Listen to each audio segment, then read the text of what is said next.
Seigneur soit avec vous.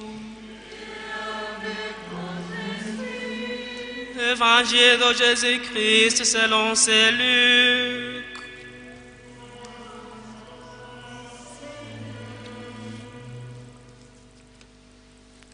Jésus dit une parabole pour certains hommes qui étaient convaincus d'être justes et qui méprisaient tous les autres. Deux hommes montèrent au temple pour prier.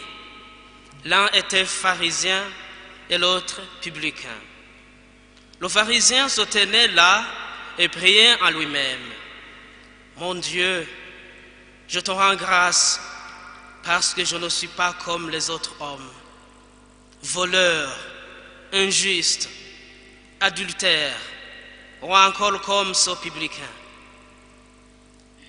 Je jeûne 2 fois par semaine et je verse le 10e de tout ce que je gagne. » Le publicain, lui, se tenait à distance et n'osait même pas lever les yeux vers le ciel. Mais il se frappait la poitrine en disant « Mon Dieu, prends pitié du pécheur que je suis. » Quand ce dernier rentra chez lui, c'est lui, je vous le déclare, qui était devenu juste et non pas l'autre. Qui s'élève sera abaissé, qui s'abaisse sera élevé. Acclamons la parole de Dieu.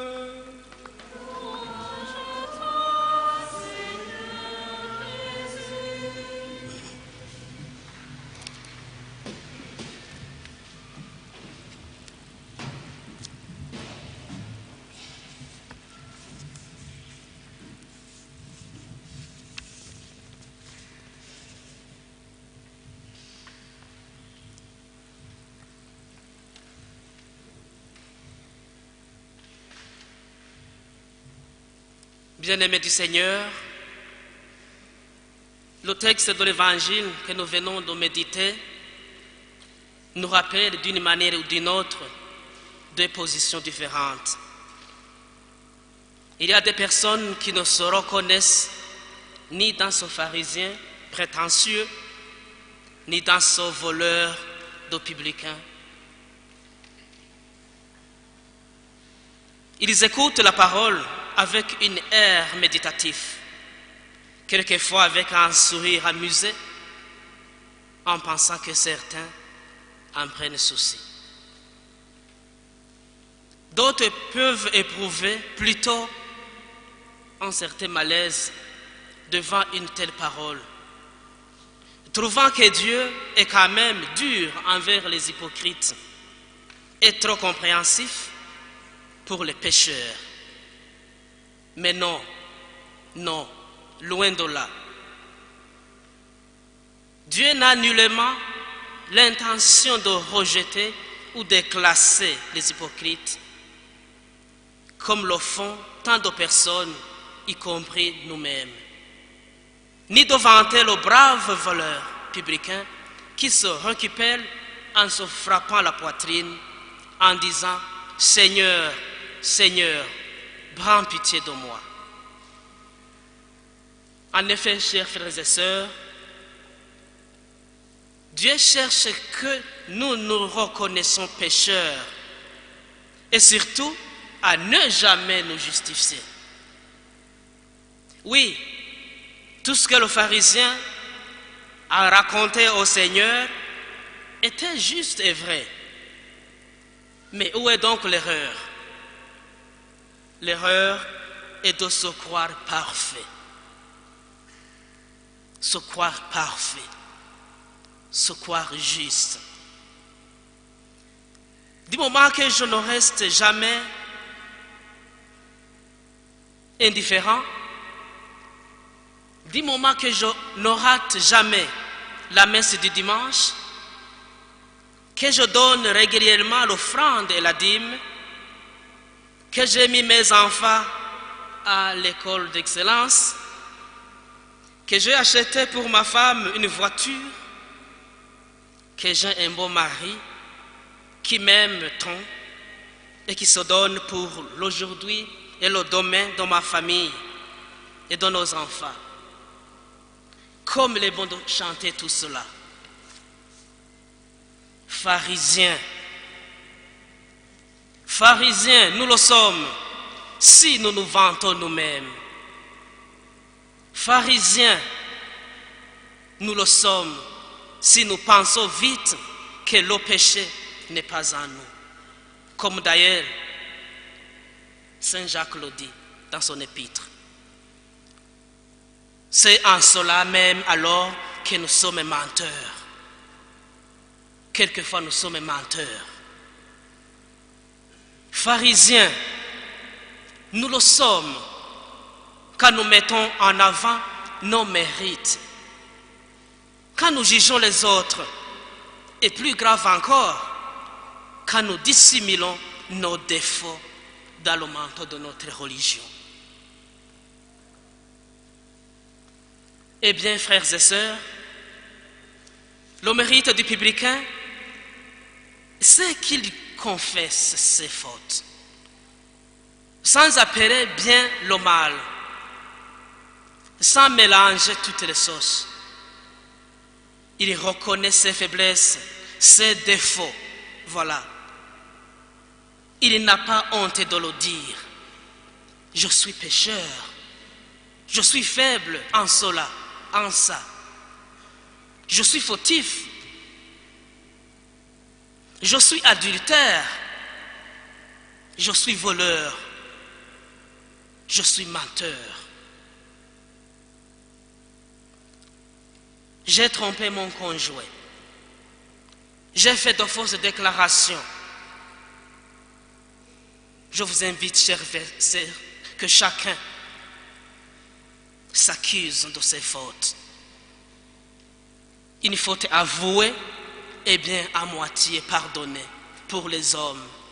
Mais pour le Seigneur, une faute avouée est totalement pardonnée. Publicains, nous le sommes chaque fois que nous reconnaissons que nous sommes pécheurs, sans complexe de fausse culpabilité, mais tout simplement parce que c'est vrai, parce que nous avons commis des péchés, et parfois des péchés graves. Bien-aimés du Seigneur, la faute la plus grave du pharisien, c'est de se déclarer juste au nom de ses seuls mérites. Ce qui nous arrive souvent, c'est de nous déclarer juste, saint, bon, meilleur, plus que les autres. Alors que plutôt, c'est Dieu seul qui peut pardonner. Seul Dieu peut pardonner. Seul Dieu peut justifier nos fautes, nos péchés. Nous ne justifions jamais notre péché, prétextant que nous avons agi par amour. Et pourtant, l'amour ne peut en aucun cas justifier nos bêtises. Jamais. Reconnaissons plutôt, nos chers frères et sœurs, que nous avons besoin d'un sauveur. Un sauveur. C'est cela que nous avons besoin.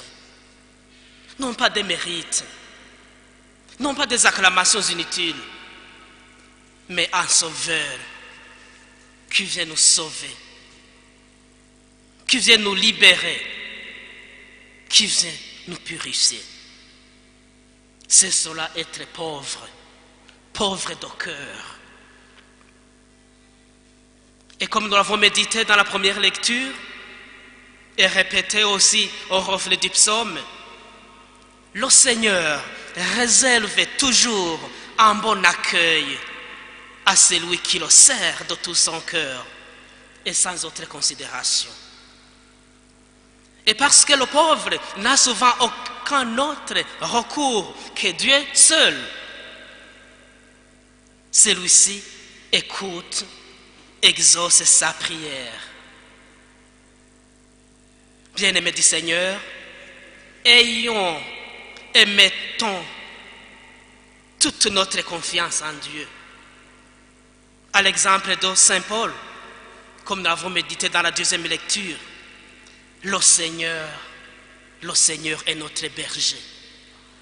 Le Seigneur est notre sauveur. Oui, il y aura toujours des épreuves dans notre vie. Certainement oui. Mais comme Paul, soyons sûrs que le Seigneur, il sera encore avec nous. Et aussi soyons sûrs d'avoir part, après avoir été délivrés de tout mal, au royaume de Dieu que le Seigneur nous a promis. Voilà, bien-aimés du Seigneur, le message de l'Évangile. Le témoignage que nous sommes tous appelés à porter comme missionnaires. Bonne nouvelle, facile à annoncer, mais difficile à réaliser. Demandons humblement au Seigneur le désir de chercher le Seigneur, le désir de prier le Seigneur avec sa grâce, afin de grandir dans l'humilité, ce qui éveillera alors en nous l'esprit missionnaire que nous avons déjà reçu de par le baptême. Que la Vierge Marie, Reine des Apôtres, intercède pour nous maintenant et pour toujours. Amen.